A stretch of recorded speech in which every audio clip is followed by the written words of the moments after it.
What was our lead story? We added hairy legs, baby. Hairy legs, yes. Got hairy legs. Got the joke. Got hairy legs. Got hairy legs. Hairy. Got hairy legs. Hairy. COVID. All right. Well, this is just breaking news. We got to mention it. This coming from the APnews.com. Impassioned Biden signs order on abortion access. President Joe Biden on Friday condemned the extreme Supreme Court majority that ended a constitutional right to abortion and delivered an impassioned plea for Americans upset by the decision to, quote, vote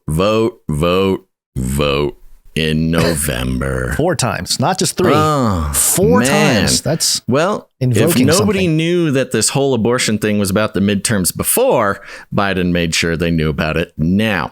Under mounting pressure from fellow Democrats to be more forceful in response to the ruling, he signed an executive order to try to protect access to the procedure. Now, we're not going to read through the whole thing, but there have been reports on meeting after meeting, advocacy group after advocacy group, White House insider, NGOs, et cetera, all holding meetings with Biden, all of them coming away from those meetings as angry and as disappointed in Biden as ever. Apparently, all these meetings have just sort of resulted in angering the Democratic Party even more.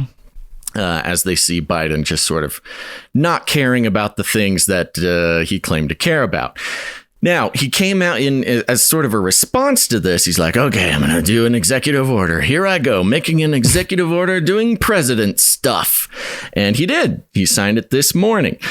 Now, should you be worried? No. There's some, as with anything that Biden does, it is basically a virtue signal just to say that he did something. But here's some of... Yeah, signed it. Yeah, he gets the photo op, signing the paper. Now, he did have a quote here, which is true. I mean, this is the one thing that the Democrats don't like. The Democrats, they want a despot. They believed Trump to be an authoritarian, and they believe it's their turn to get an authoritarian. So they want Biden to sort of just take the reins and do things like that. But a response from Biden was, quote, the fastest way to restore Roe is to pass a national law, Biden said. Quote, the challenge is to go out and vote. For God's sake, there's an election in November, he says. It's like he just found out. If you've listened to any of my other analyses or breakdowns of the situation, the Roe v. Wade, they've been promising to codify that into law for 50 years. They've never done it. Oops, sorry.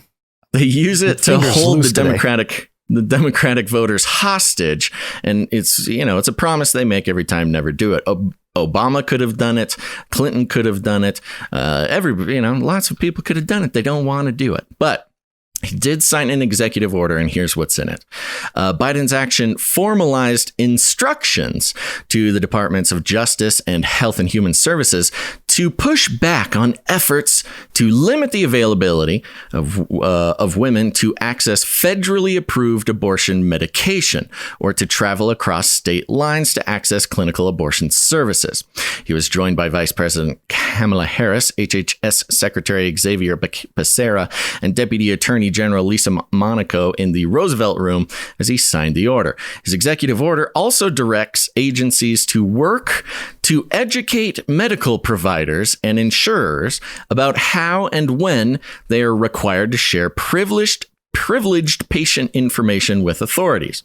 So that's step one. His big executive order to fight against the Roe v. Wade crisis is to have his departments educate medical providers, abortionists, and insurers, those who pay for abortions, educate them on when they do and do not have to share personal health information, for instance, with law enforcement.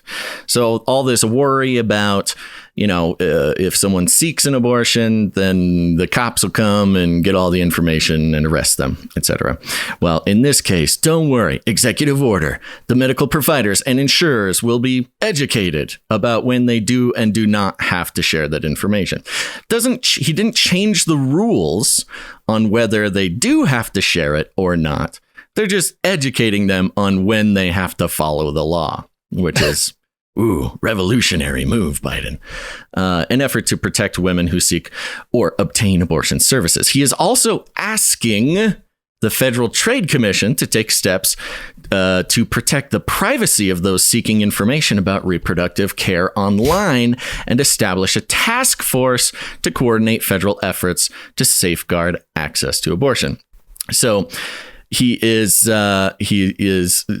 asking the Federal Trade Commission. The details of this are really fuzzy, but more or less, he's getting the Federal Trade Commission to try to limit the access to browser data, search history, things like this. Yeah. Because, part of the uproar, which is, I'm still not sure on the reality of this, but the uproar, the sort of conspiracy theory by the media is, if you even just search, if you Google or, search on your phone or ask Siri where you can get an abortion, that can be used as evidence to throw you in jail. And so he's asking the Federal Trade Commission to limit the ability for, data to be sold.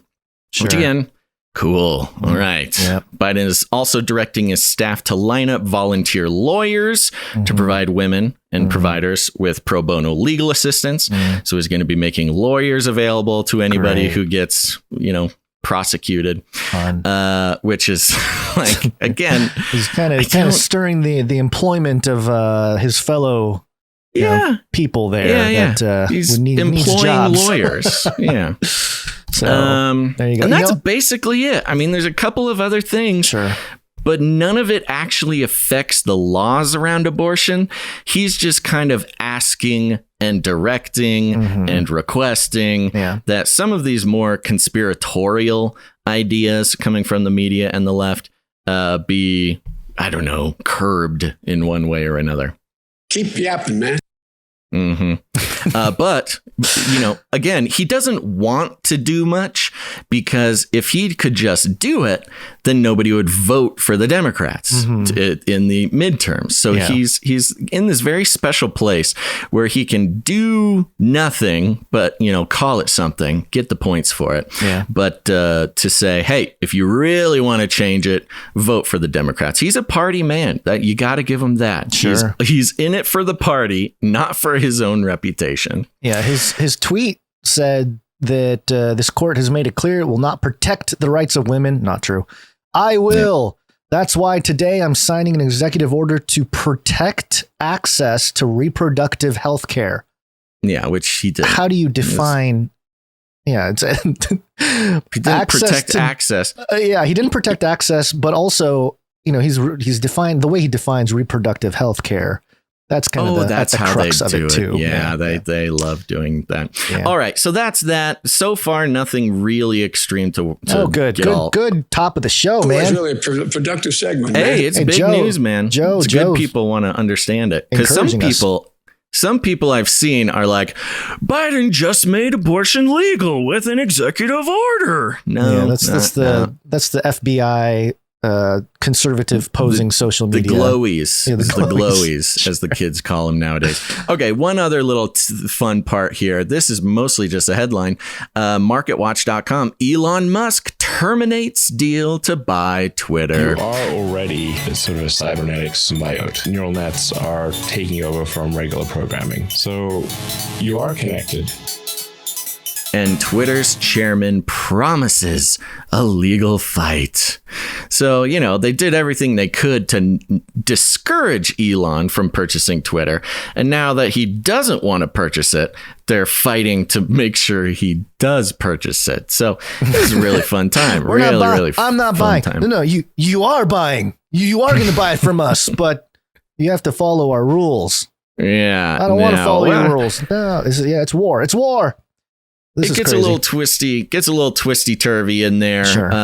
There are certainly Elon enthusiasts who are kind of like, this is all part of the plan. Yeah. And I don't know. Maybe it is. I'm not I'm not the richest man in the world. I don't know how the magicians work their magic with these deals, but I liked how Twitter, I think it was yesterday or the day before, came out and said, hey, we delete 1 million bots per day. And it's like, great. How many are created on Twitter a day? Right. You know, if there's 2 million bots being created a day and you're only deleting 1 million, there's a surplus of an additional 1 million bots added each day. So, you know, it's a pointless stat. And of course, you mentioned it just there. He's pulling out because of the bot problem, which has been known for a very long time. But yeah, I don't know. Well, when there's more news, it'll be more interesting. But it's just good to know that.